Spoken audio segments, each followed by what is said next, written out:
Orbiter X.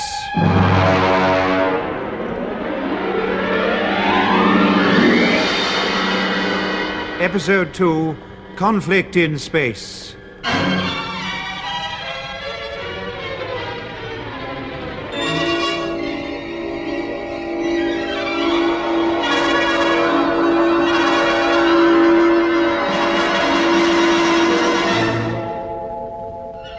The aim of the Commonwealth Space Project is to assemble a manned space station, codename Orbiter X, 1,000 miles above the surface of the Earth. The first assembly crew, led by Captain Jack Bradley, has run into trouble, and Bob Britton, his co-pilot Douglas McClelland, and flight engineer Hicks undertake rescue operations. They locate Bradley's ship, and Bob and Hicks board it in spacesuits. It's been badly damaged. One man has been killed, and there's no trace of the other members of the crew. Bob and his companion return to their own ship. As they draw away from the wreck, their radar tells them that they're being pursued by an unidentified flying object. The UFO closes in, and their engines are stopped by an explosion which fractures the hull of their ship.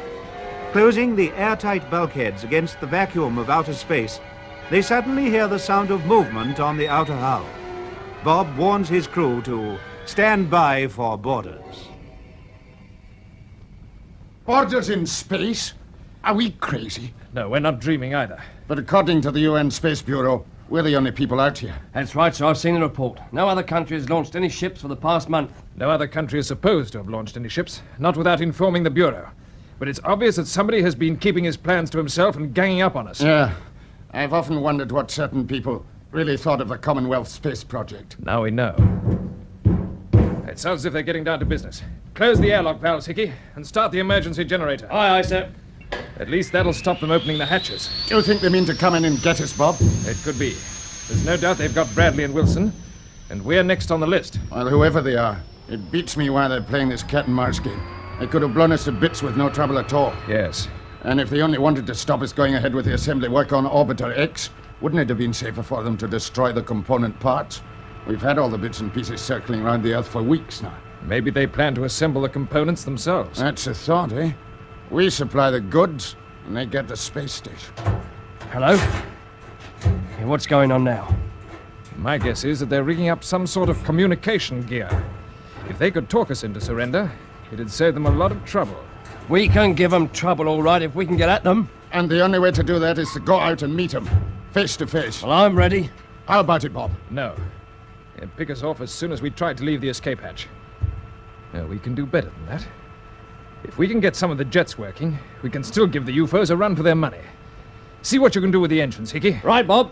And you, Mac, get cracking on the intercom. Okay. You might break through the interference. Right. Hello, CSP. Orbiter 2 calling CSP Woomera.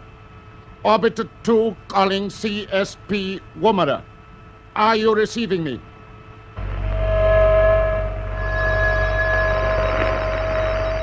No answer at all? Not a thing. Just mush. Listen to it. All right, turn it on. Well, Hickey, what luck? Well, Bob, the damage in the engine room has probably been caused by a missile with a proximity fuse. The starboard compressors have completely had it. What about the others? Groups 3 and 4 okay on the port side. So, if we could get below an altitude of 1,000 miles, we'll be under the interference zone, and we should be able to talk to CSP and warn them. Then let's get going. What are we waiting for? The point is, the moment we get underway, the UFOs will almost certainly attack, and they may shoot to kill next time. Are you ready to risk it? Sure I am. Yes, me too, sir. Good. I think the chance is worth taking. So we're all agreed. You can open the taps, Chief. Aye, aye, sir. Now, it'll take a minute or so to build up the temperatures in the combustion chambers. Don't worry, we'll wait. Bob, listen to the intercom. Is it my imagination or... No. The interference is cleared. Start transmitting. I will. Orbiter 2 calling CSP Control. Are you receiving me? Try again. Right. We are receiving you, Orbiter 2. That's not Woomera. No. Then it must be the... Yes, UFOs. Exactly. All right, I'll take over. This is Captain Britton, Orbiter 2. Who are you? This is your escort commander. We regret the damage to your ship. We trust there are no casualties. Where do you come from? What are your intentions? I cannot answer questions. You you and your crew will abandon ship and join us. We are close by. The crossing will offer no difficulties. Engine temperature's almost right, Bob. Open the jets as soon as you can. You will carry out my instructions immediately. And in case you hope that our conversation is being monitored at your Earth headquarters, I should tell you it is not. Our engineers have adapted your aerial array for restricted transmission only. You are, in fact, still in the interference zone. That's one hope, Con. But you were right about the boarders fixing some communication gear, Bob. So it seems. All compressors working, sir. Good man. Open them right up. Captain Britain, I order you to cut your engine! Go to blazes! We're moving out of orbit. Can you get the nose down, Bob? I'm doing my best, but I haven't got much control. Get a visual bearing on the Earth. Right. I think we're losing altitude, but it's too soon to say yet. Height meters swinging all over the place, picking up faulty grounding. What's the other ship doing, Hickey? He's close to stern. I can see his blip on the scanner. Now he's moving under our port quarter. Check your spacesuits. He'll start throwing things any second now. Calling Orbiter 2! Unless you cut your engines immediately, we shall fire on your port jets! Keep going, Bob. There's nothing else we can do. Close your helmets and switch over to helmet intercom. Check. Helmet closed. Intercom working. And we're beginning to lose height, Bob. The enemy's close on our quarter, sir.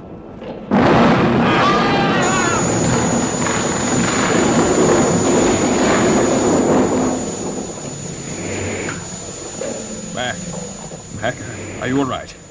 Yes, I think so. What about Hickey? I think he's had it. Let me see. No, he's alive. But his shoulder's bleeding. I'll get my first aid box. There's no time for that.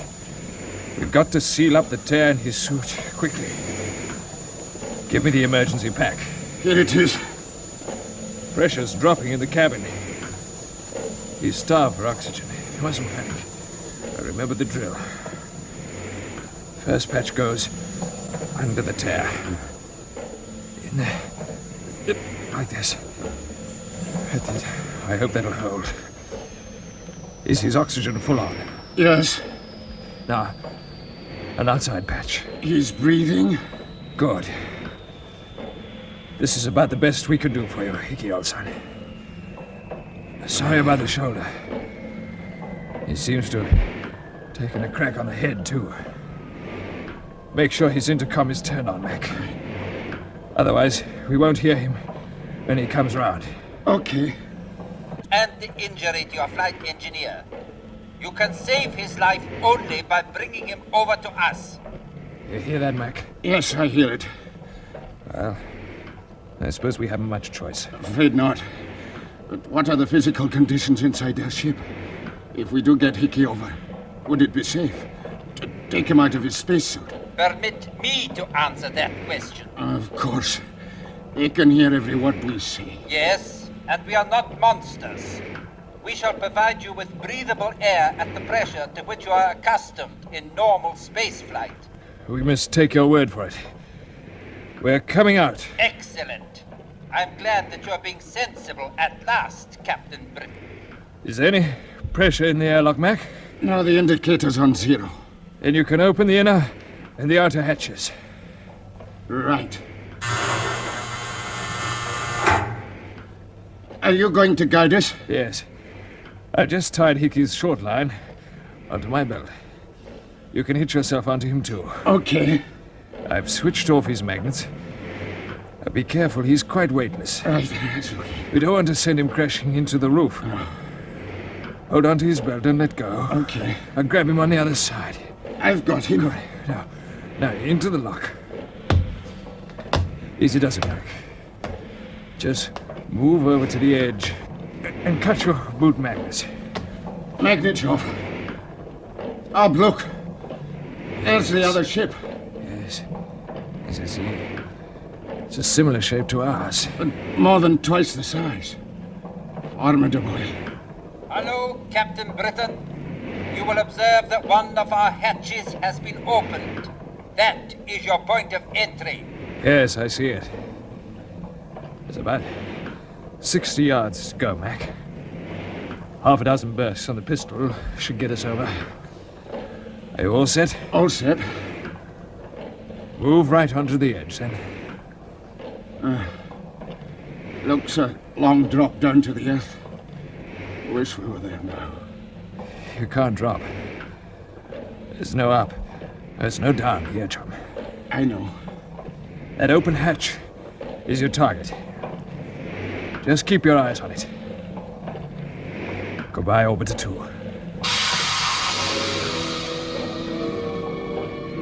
We're away. Yes, we're away. 3 minor and not very heavenly bodies. Steady as you can now, Mac. I don't want to overshoot the target. We're bang on. Can you see any signs of life aboard? No. They're probably watching us through vision cameras. Switch on your magnets. Almost there. Here we go. Ah! How's that for a 3-point landing? Nice work. This is certainly some ship. Seems bigger than ever when you're actually on it. Yes. How's Hickey looking? He's breathing. That's about all I can tell. Better get him inside quickly. Come on.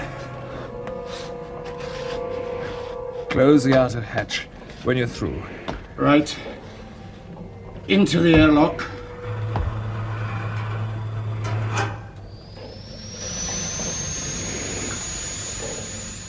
Well, here we are. Whether we like it or not. I wonder if it is air they're pumping into the lock. We won't take any chances with it. How far do you think we can trust these people? I'd say we can probably trust them. Until they deliver us to their headquarters. Wherever that may be. Pressure seems okay. Let's try the inner hatch. Now what goes on? Not very much by the look of it. We seem to be in an empty cargo hold. Welcome aboard, Captain Britton. Perhaps you will be good enough to close the hatch behind you. I'll do it, Bob. Thank you, Captain McClement. He knows my name. We know a great deal about you, as you shall see. It is quite safe for you to remove your helmets. Hold on, while I test for air, Mac. Yes. Yes, it seems to be all right. Okay, off helmets. Now you can breathe quite freely, and you will find medical equipment prepared for you. Where's the voice coming from now? Somewhere in the roof. Quite right. It is not yet possible for us to meet, but there is a talkback in the roof. I am actually speaking to you from the control cabin. We'll start asking questions later, Mac. Hickey's our first problem. Sort out the medical stuff while I unfasten his suit. Yes, Bob. His eyes are opening. Who's there? It's Bob. Bob, Hickey. How do you feel, chum? Oh, all right. Had a bad dream. You got a drink of water, sir? Yes, of course. Here. Here's my squeeze bottle. Oh, Easy. Don't try to move yet. Yeah, I'll hold it for you. thanks.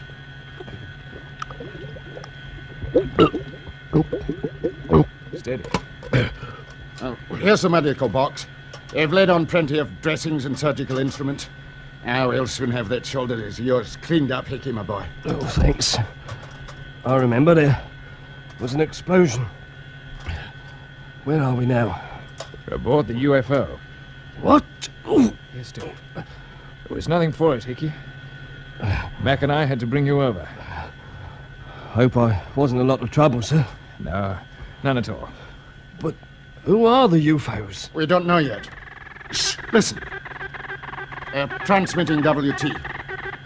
It's being relayed from the control cabin through the talkback. They've cut the speaker.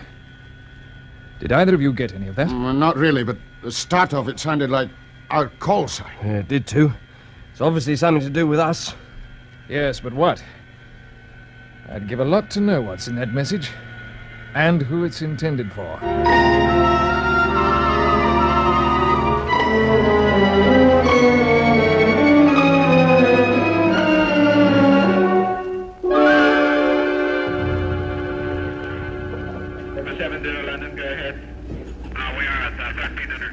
Anything on the tracking monitors, Cam? Afraid not, Colonel Kent.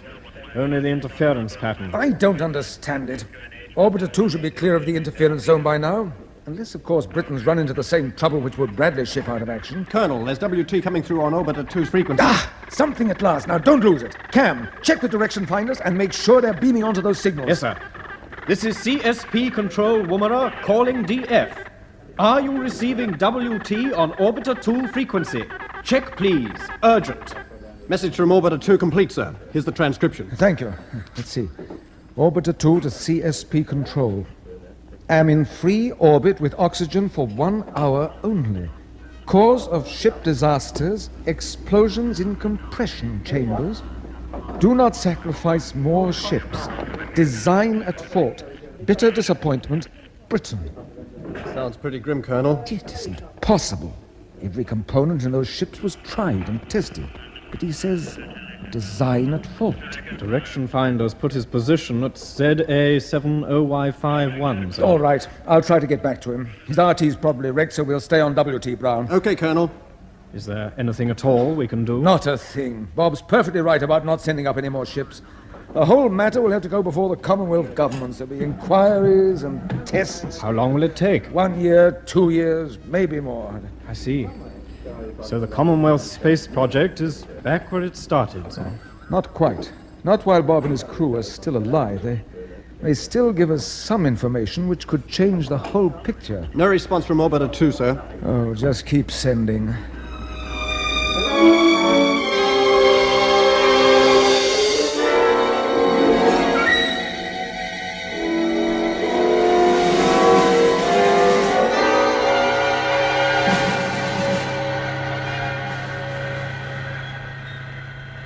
See, Hickey, you, Mac, and I have the responsibility of finding out who the UFOs are, where they come from, and what their plans are.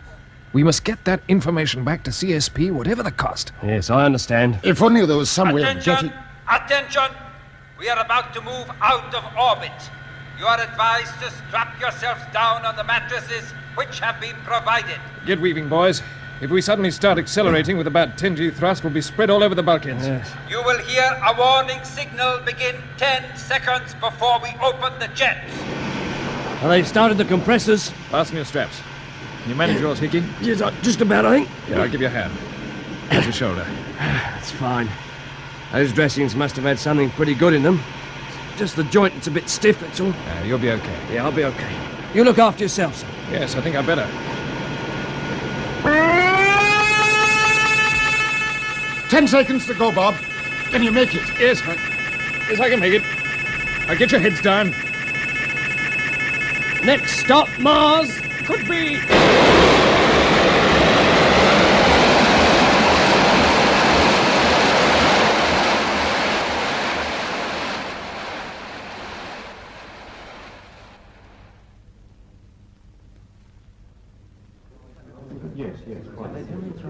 Colonel Kent, Yes? the interference is clearing on the sound channel, sir. What about the vision monitors? Yes, the pattern is disappearing, Colonel.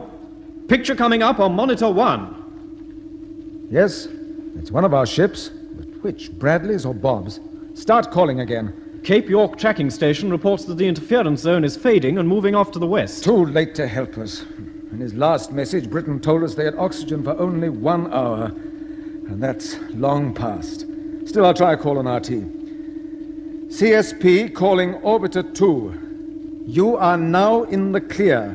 Come in, please. No. Nothing there, sir. No, nothing. Not long ago, you asked me if we were back where we started, Cam. I'm afraid the answer now is yes, we are. Right back where we started.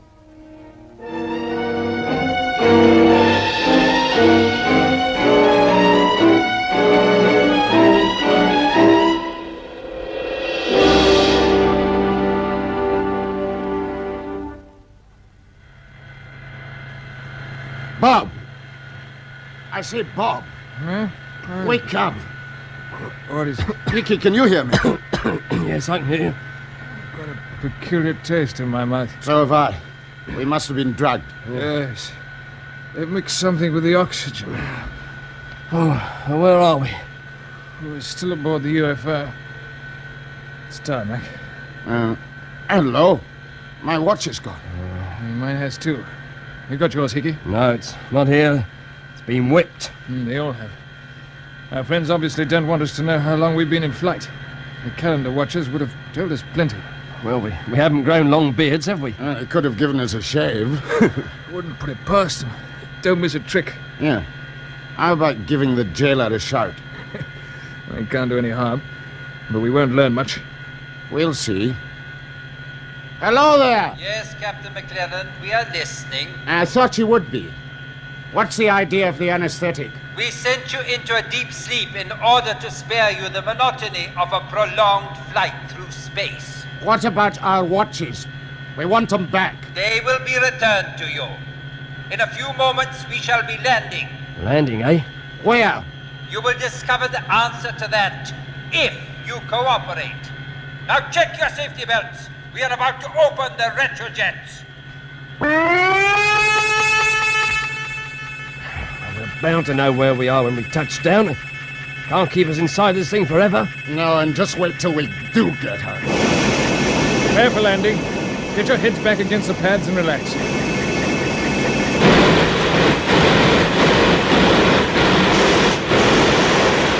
We're coming down through an atmosphere by the feel of it.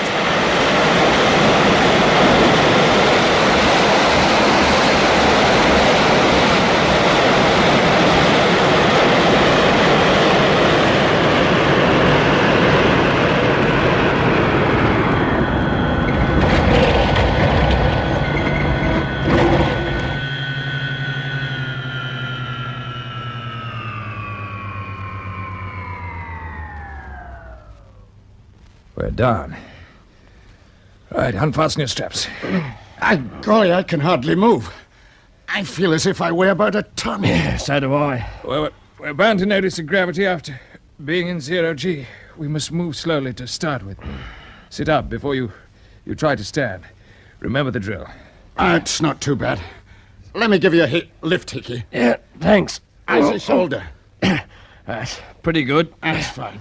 But take it easy. I'm okay. Hello? Ship's moving again. Now, what's going on now? It feels as though we're going down on some sort of lift. I expect they're getting us clear of the landing platform. We'd better collect our gear before we're ordered out. Hello? What's wrong, Mac? My jet pistol's missing. So's my torch. Yeah, mine have disappeared too. What about yours, Hickey? Yes, sir, the blighters have whipped the lot. They're making pretty sure we don't give them any trouble. Our time will come.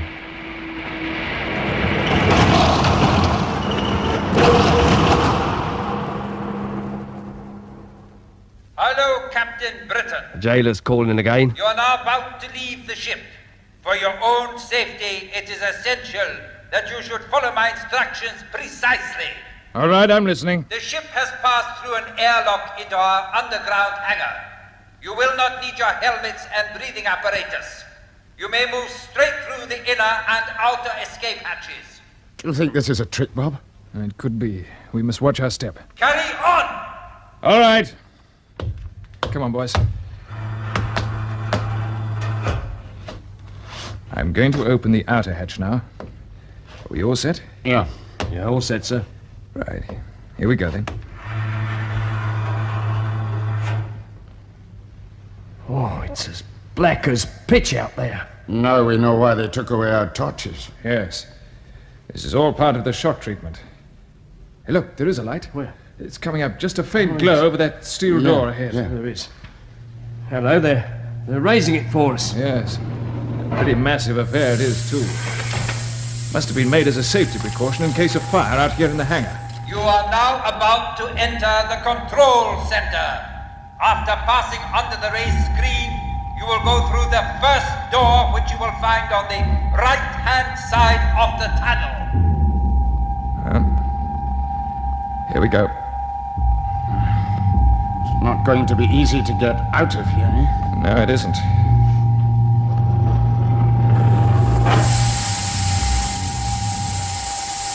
They've closed the entrance behind us. We'll just have to play along for a while longer. That's all we can do. Right, keep moving. Stay together. What do you make of the noise, sir? The pumps Generators, I can't tell. Maybe it's just part of the psychological softening up process. These people haven't brought us here for fun. If we've got some knowledge or information that they want, they may use unpleasant methods to get hold of it. I wouldn't put anything past them. And we seem to have reached the door we were told about. Yes, this must be the one. Now listen. Just a last word of warning before we go through. You know the methods of interrogation used in police states, Hickey? Oh, I know, sir. And you, Mac? I've heard about them, Bob. The old stress techniques, eh? Exactly. And the build-up here seems to fit into the same pattern. Tension and uncertainty are calculated to undermine the judgment. So whatever happens, we must keep a grip on ourselves.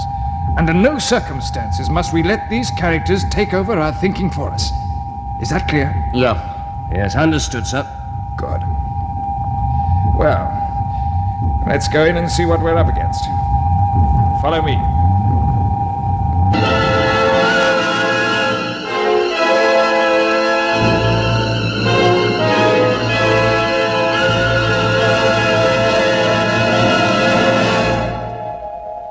That was the second episode of Orbiter X, an adventure in the conquest of space by B.D. Chapman. It was produced for the BBC by Charles Maxwell.